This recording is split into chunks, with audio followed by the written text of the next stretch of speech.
So, welcome everybody to the Arena Racing Company Laurels preview, which takes place at Perry Bar on Thursday. I'm joined by an old face in Paul Lawrence, and for the first time, Joe Conneely. I think we're all pretty much familiar with Joe, even if first time I've had any dealings with him, but certainly known by reputation. Joe's worked for Carol Weatherall for 12 years as kennel hand. Knows his way around and was recommended by Paul to be a good man for our preview. So, welcome, Joe. All you've got to do is embarrass the likes of Paul. Shouldn't be difficult. Thank you. I'll certainly try my best, Paul, but I'll try and be easy on you. Right. So, we'll kick off. Presumably, you've all got your form. What I'll be doing is I'll be flagging up the form on top of some of the commentaries as we speak. We'll be looking at you in the first instance, but as I said, we'll flag the form on top. So, Paul, would you like to start going into the first heat of the Laurels? What are your views on Heat 1? The Heat 1 was pretty straightforward for me. I really fancied Magical Arrow for Kevin Hunt, and I really like this dog. I've seen him progress, and I know Kevin thinks a lot of him. He's got a nice turn of early. He's got a really good draw because Paradise Prince will go into sort of lane 3.5. Roxy's Teddy will move lane 3. I think the dangers are probably going to be on the inside. Ivy Hill, Sky High. He ran really well actually last week and won in a driving finish with his kennel mate Drum Crow Brent.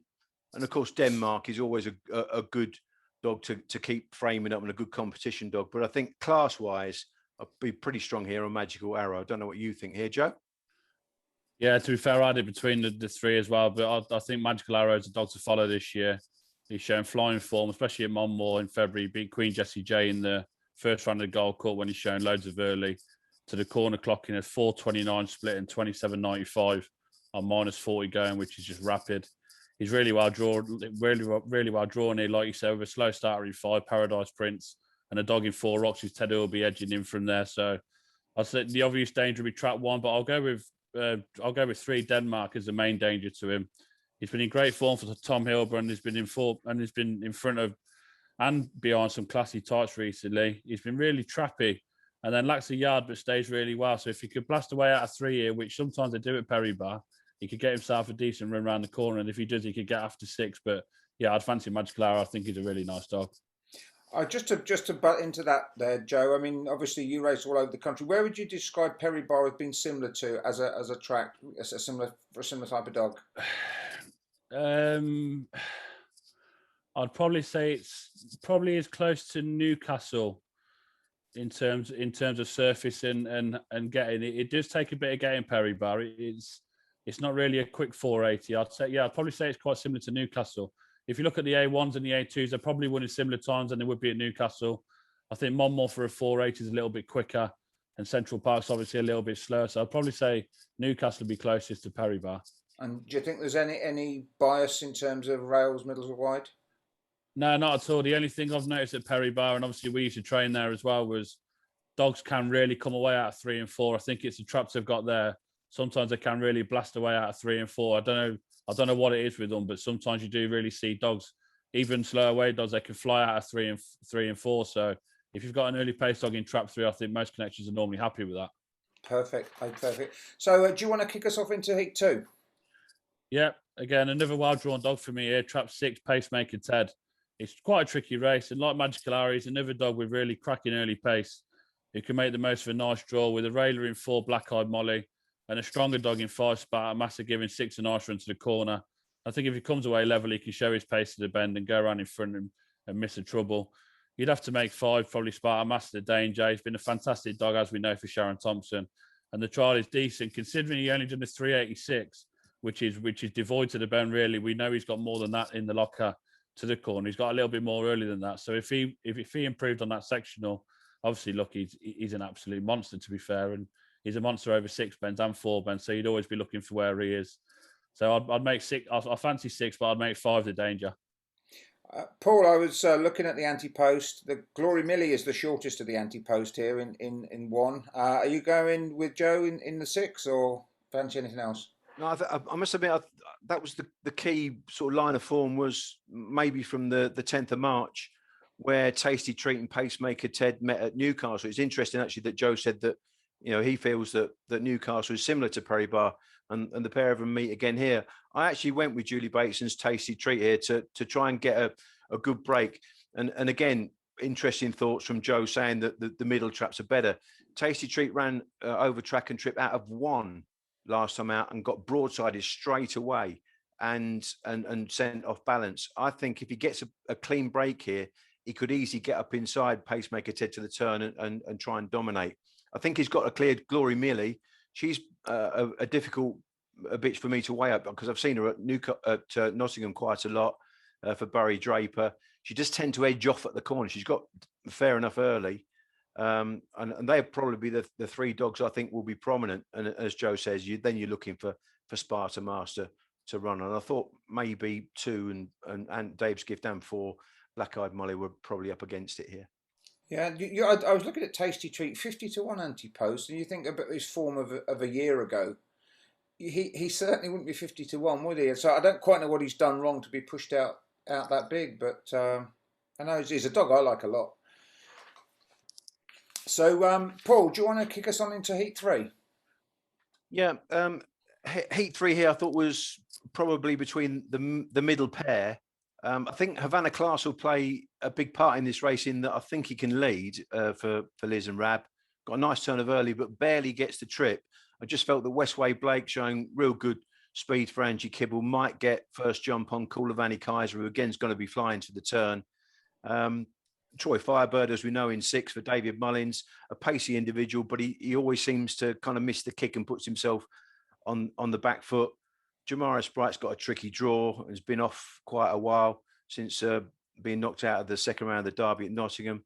Penny's Plumber's probably up against it class-wise here. So I just edged with Westway Blake, but respect the chances of Koulivanny Kaiser. Joe, put him wrong. I can't, to be fair. It's a really warm race and there's loads of pace to the corner. 3 Westway Blake for me. He's majorly impressive last week in a really, really warm trial stake. And to be fair, he's one of my favourite dogs in training at the minute. He's a really gutsy type who shows plenty of bottle when there's dogs around him going into the corner as well. I think if he manages to hold 4 Koulivanny Kaiser to the bend like he did last week, I'd fancy him to win. As I believe he'd catch one of Havana Class anyway. He did run well last week beyond Antigua Romeo, but doesn't quite get this, as we know. And it's been caught at Central Park and then got caught here as well last week. And the times don't really match up to say that the dog does really stay. Look, if 4 pops out and clears 3, I think he'd probably win. But I'll just go with 3 to clear 4 to the corner again. And if he does, I think he'll go on to win. So, and let's not forget, Jamara Sprite was an All England Cup finalist in the summer. And to be fair, the Doncaster and Perry Bar trials have been really good. But he hasn't raced since October. So I think Connections will just be wanting him to get through if they can in the first 3. And then I imagine he'd come on for that run. And just mention the other 2. 6 hasn't been running well at all, Troy Firebird. And as Paul said, it's the hardest race Penny's Plumber's had in her career to date. So it'd be 3 for me. Yeah, I'm waiting to see. I have a feeling this Koulivanny Kaiser is gonna win something this year. Whether it's this or not, I don't know. But I know how much Mark thinks of him, and he has got phenomenal early. So, do you want to kick off then with the 4th heat? Yeah, we've got a runner here, Trap 6, Candyman, who's only having his 8th race and finds himself in easily the toughest race he's had so far. He's got pace to burn and he just stayed really well, but could struggle clawing back some really nice dogs here, including the 3 Roxhome Chic, who after a slow start, I think we could all agree to his career over here, he's running out of his skin now. He's found his form. I mean, 28-10 round here, he's just stupidly quick. And he's hard to look past the dog at the minute and the way he's running. Obviously, 1 sign at Ace was majorly impressive, winner of the Gold Cup at Munmore, but he hasn't raced since. He's had 2 nice trials here over the last fortnight. Obviously, he's a massive runner. If he can hold 3 to the bend, then he'd probably go on to win. But I'd go for 3 Roxhome Shake just to win. And I'm just hoping our boy can qualify. We think a hell of a lot of him. And obviously, his future will be over 6 bends in time. But he's only had 8 races, so he's just learning his curve, really. He's a typical Hold'em spy, isn't he? That they all got such finishing ability, as he had himself. Where was it? Was it Shawfield or was it at Wimbledon where he got virtually put on the floor at the first bend? What race is at the back of my mind there? That was the quarterfinal of the English Derby, and he Yeah. was literally in the stand off the first bend, and he got beat a short head for 3rd. Yeah. And I've said when I've been on RPG TV and stuff, I've always said that for me, if he would have got through that night, he would have won it. For me, he was the fastest dog in the competition. It was the year Salad Dodger won it, and look, take nothing away from Salad Dodger, he was a brilliant winner. But for me, if he would have got through that night, he definitely would have won the competition. Yeah, interesting. So, Paul, your thoughts? I tend to agree with Joe in that Roxham Shake he looks a really nice dog. He was called Bright Rory before his name change, and I saw him at Hove one night, and he looked to me like he was a stayer, and yet he had undisclosed early. And like I've discussed a lot of times with Mark Keatley, they seem to be able to throw early pace into staying type dogs. And this Roxham Shake, he really looks the real deal. I mean, he was really awesome, as Joe said, when he won back on the 11th of March. He's trialled well since. He probably edged in a little bit from 3. And I think all this is going to be on the break, because it looks a bit of a match in many respects between Roxham Shake in 3 and Sign It Ace in 1. And Sign It Ace has got nice early. So I don't think it's going to be plain sailing, and a lot of it will be on the break and how they master the first 2 bends. But it could be a good buckle if Sign It Ace does actually lead, because I think Roxham Shake could match him for speed and maybe pounce late. Queen Dolly is going to rely on a big break. Antigua Boy and Droopy's Dish, you maybe look against it. So actually, probably Candyman could get that run in behind him and then run on for a qualifying spot. So it's an intriguing race, and certainly I think with clear runs there will be quick times here.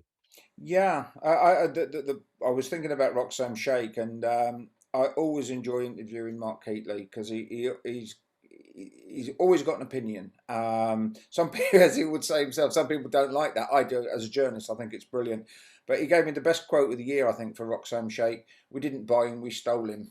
And judging from the dog's Irish form and what he's done since, that seems very likely. So, 5th heat. What are your thoughts? I was going to go for Sign It Mafia just to front off here.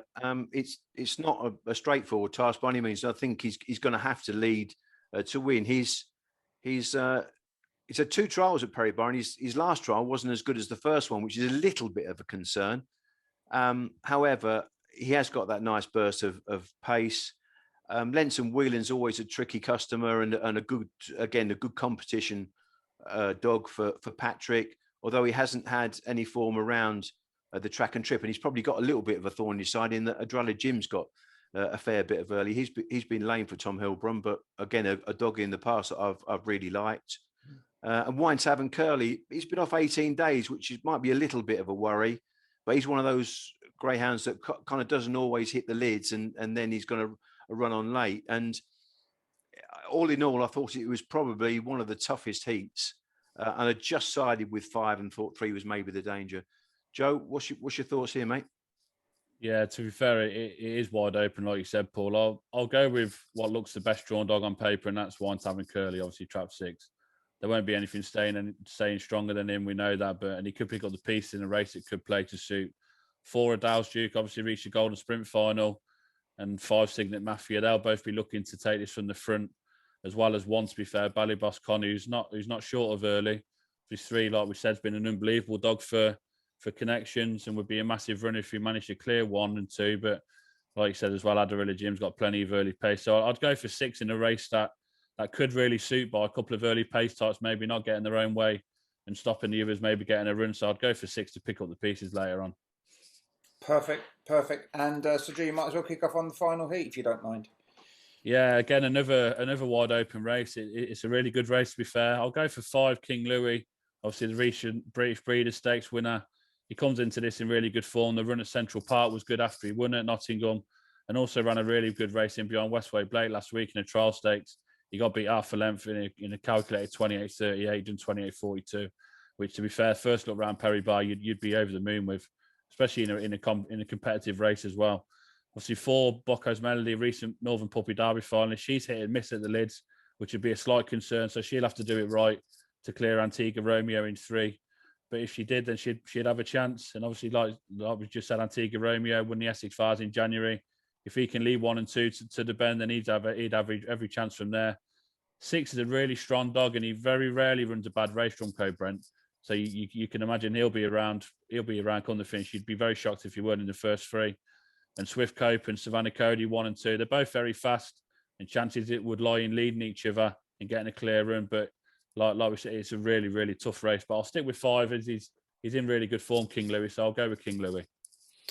Yeah, I was just before we go over to Paul, I was looking at the betting on this, anti-poster betting on this. Everything is between 20 to 1 and 33 to 1, the entire 6, and it just would suggest just how tight it will be. So, but Paul will unravel them for us. Yeah, I was quite sweet on King Louis here, Floyd, agreeing with Joe. I was really impressed with his effort last time out in a really hot trial stakes, and he's been flying at Central Park. 28.74 is not hanging about, is it? All, despite the fact that it was -30 going, it's still a quick run, and he just seems to be peaking at the right time. And I was really impressed with that run. Drumcrow Brent has missed his kick twice now. Once in a race last week against his Calamate, where he ran really well, and actually in the trial as well, leading into the Perry Bar race. I thought 1 and 2 might edge off a little bit.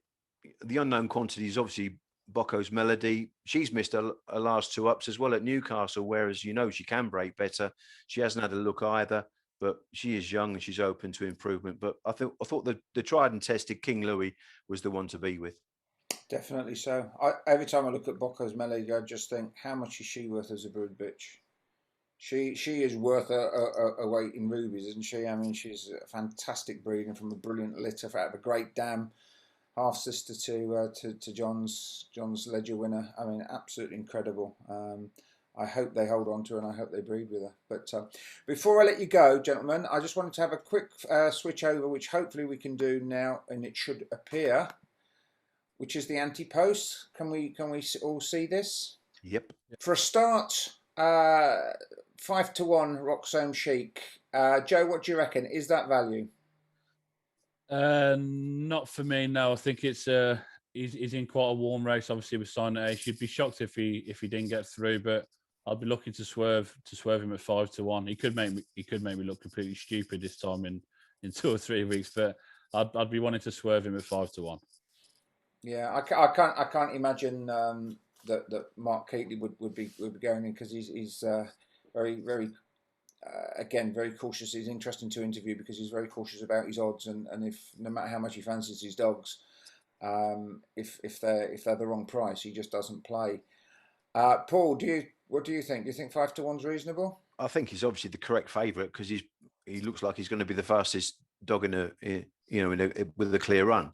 Yeah. So he's the right favourite. Whether he should be quite 5 to 1, but as Joe said, it could be easy, mate. You look silly because if he blitzes past Silent Ace, then we're all going to go wow. So he's the correct favourite, but we're looking for value, and I think I'd probably side with Magical Arrow at 12 to 1 because he's going to get a good draw every time. I really think he'll be odds on in his heat. So I think he'll qualify, and then again he'll probably get trap 6 in the next round. So Magical Arrow will be my sort of pick at 12s. Joe, pick me one out that's value, and then I want you both to pick me one out, something out the yellow column to make the final. Okay, so my value would be. My first one on the list was Magical Arrow, but Paul's took that off me, so that's gone. I'd go with Westway Blake. I think this dog's a really, really classy type. He reached the Puppy Derby final at Monmore, where he too fair. He got beat by an absolute superstar bitch, as we know, Jaguar Macy. What she's gone on to do is incredible. So I think Westway Blake at 12s, and then looking a little bit down, this Pacemaker Ted again, another dog well drawn at 20 to 1 looks fairly generous as well. Yeah, and pick me one out the yellow. I want you one out the yellow column from both of you. I'd have to go Tasty Treat, Floyd, for out the yellow column. I thought King Louis was a bit of value at 20s because again I was quite sweet in him in the last heat. If you're looking for big value, I suppose in that black line, which I didn't really look at, I suppose a qualifier, a dog that will keep qualifying could be Denmark at 33 to 1.